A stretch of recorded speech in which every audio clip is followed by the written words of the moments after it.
Joining me now in studio, Paula Eskett from the Waimak District Library. She indeed is the manager.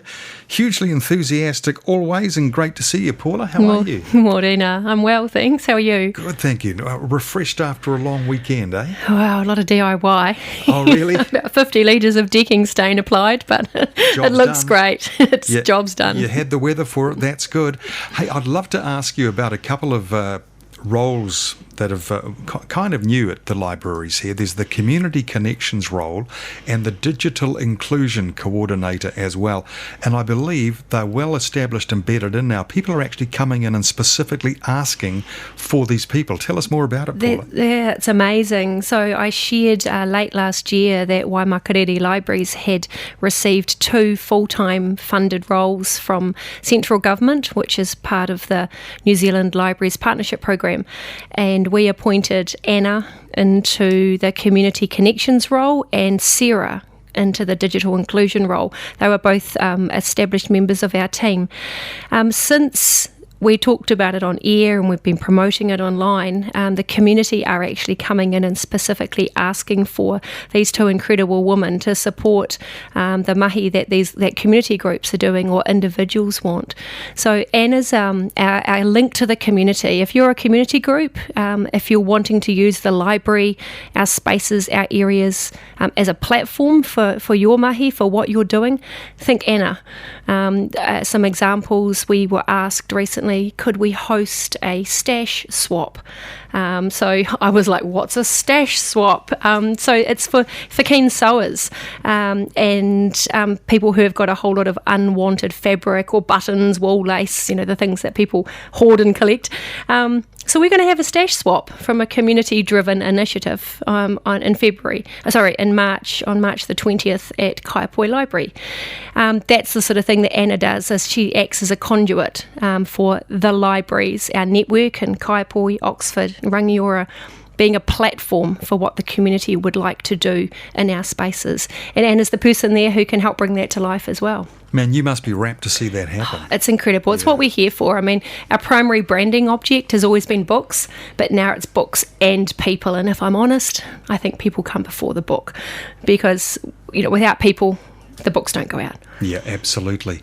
And the digital inclusion side of things, what's that about? So Sarah is we talk about digital inclusion. You hear it a lot in government messages, people being connected to the electronic and digital world. But we know, especially in libraries, that for a lot of people, there's not equity there. So Sarah is running classes, tech help. She's enabling our team to upskill so that we can help more and more people.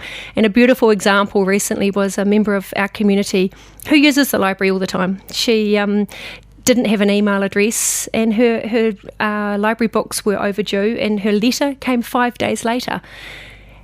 Sarah is going to be working with her new mobile phone that her son gave her to get an email set up, to get an alert set up on her phone so that there's equity there around getting that notification. And it's all free. We're incredibly patient. We're not a vendor. We don't advocate for certain brands. We work with what people come with. But I'd like to say we're not a tech support, as in my internet's not working. Library. There's only so much you can do. Yeah, we're about educating, upskilling, and helping grow people's skills within the comfort level that they're comfortable with. Yep, absolutely brilliant. A couple of fantastic roles there that are already, proving their worth, that's for sure. And we've actually got a 3rd one coming, so watch the space. Fantastic. Right up with the play. Paula, tell us a bit about this incredible image. I know this image, and it is just...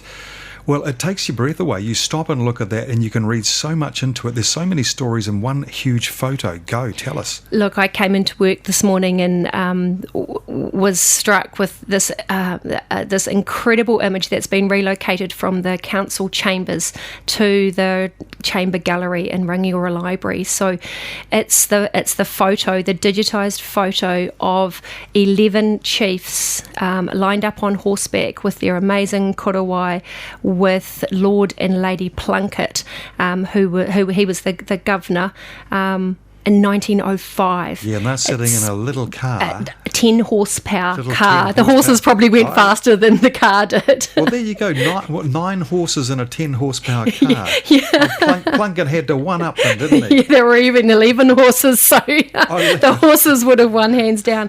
It's a stunning, stunning image, and I encourage anybody to come in and look at it. It really is. It's our history. It's on loan to us for 4 weeks, and there are only 4 copies of this photo on public display anywhere in the world.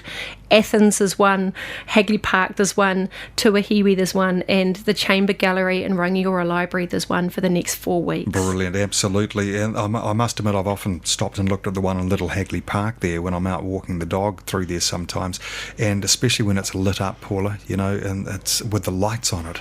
Oh, man, you can stand there for half an hour and contemplate it. Hey, that's fantastic news. And also, speaking of things Māori, we've also got quite a few additions in terms of Te Reo Māori books to the libraries. We really have. So during Te Wiki o Te Reo Māori in 2019, I announced that we were going to have a dedicated collection fund for growing our community's access to books in and about Te Reo Māori. So I'd just like to share with everybody that we have multiple copies of titles like Māori Made Easy. Scotty Morrison, he's trying to socialise and grow everyday use of kupu, of words in our mahi, our work. There's a whole pile of different books that are free to borrow. And even if you've just got limited Te Reo knowledge and understanding, come in and ask for who in our team is learning Te Reo. We're putting through 5 staff through weekly courses in beginners and intermediate Te Reo Māori. So if you want somebody to just sit and kōrero really basically, because we're at a very basic level, most of us, just do it. And if you want to hear beautiful waiata, you could come into the Chamber Gallery at Rangiora Library 1:30 every Thursday and listen to the council waiata team practicing for the citizenship and different events that we often get called. And I'm using the royal we. I've only been at one hui for this, but I'm going to grow my confidence around singing, which is not an area of strength for me. Wonderful, though. Really cool initiatives. And thanks for popping in to tell us all about it, Paula. Paula Eskett from the Waimak District Library. She indeed is the manager. Compass FM.